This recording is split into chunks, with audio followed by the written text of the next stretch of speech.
Proceed with the technical elaboration of Surah Fusilat, chapter 41, verse 53. State the verse for the record. The verse translates as follows: "We will show them our signs in the universe and in their own selves, until it becomes manifest to them that this, the Quran, is the Haqq, absolute truth. Is it not enough that your Lord witnesses everything?"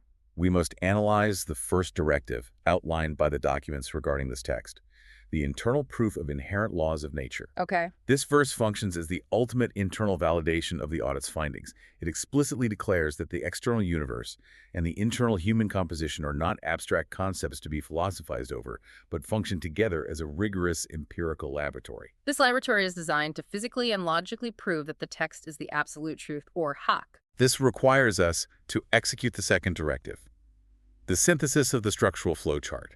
We need to map the two specific dimensions outlined in the verse, the external universe and the internal self, directly onto the foundational laws of nature we have audited today. We begin with the first dimension, signs in the universe, which represents external mechanics. Reiterate our external mechanical findings regarding the manifestation of counterfeit reality. How does the universe prove the text? As we established during the evaluation of the secular trinity, it is a physical and structural impossibility to manifest a counterfeit reality without an explicit anchor. The physical law of the universe dictates that just as a shadow cannot manifest on the ground without a physical object blocking the light, a fake law cannot legally manifest over a territory unless a counterfeit creator is established first. The physical state idol. Therefore, to legislate against the immutable laws of nature against dini fitrat states are forced by natural law to construct the physical country or state flag god idol. This material anchor is structurally required by the laws of the universe to bypass divine command. We then proceed to the second dimension, signs in their own selves, which represents internal logic. Reiterate the findings regarding inherent authority within the human being. This maps directly to our analysis of the delegation paradox from Section 1. An individual human being naturally possesses zero inherent right or internal authority to authorize laws that defy cosmic constants. Because no individual possesses this authority internally within their own selves. Exactly. And because of that, it is mathematically impossible for a collection of individuals to delegate that right to political representatives. To bypass this mathematical barrier, human beings are forced to create an internal psychological fiction. They must invent an intangible state idol and invest sovereign authority into it, attempting to mask their own internal lack of natural right. This leads to the third directive, verification of the blueprint.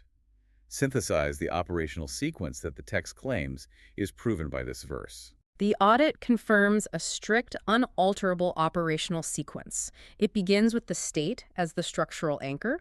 It requires the flag as the material idol. It utilizes Takhut as the legislative mouthpiece.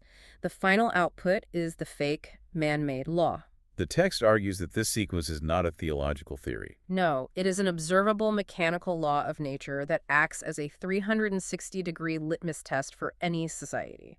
Apply the final subtractions as to this operational sequence. If you subtract the artificial country or state flag god idol from the equation, the entire counterfeit sequence instantly collapses. The mouthpiece loses its anchor, the fiat currency loses its backing, and the fake law loses its enforcement mechanism. The texts argue that this structurally proves that false legislation cannot exist without a false god. This yields the final conclusion of the audit, as presented by the source documents. The systemic necessity of this multi-tiered artificial apparatus, the fact that human beings are forced by the laws of mechanics to invent false gods and physical idols merely to pass alternative laws, serves as definitive, structural evidence that the existence of Allah is a demonstrable fact. It is proven by the negative space of the secular bypass system.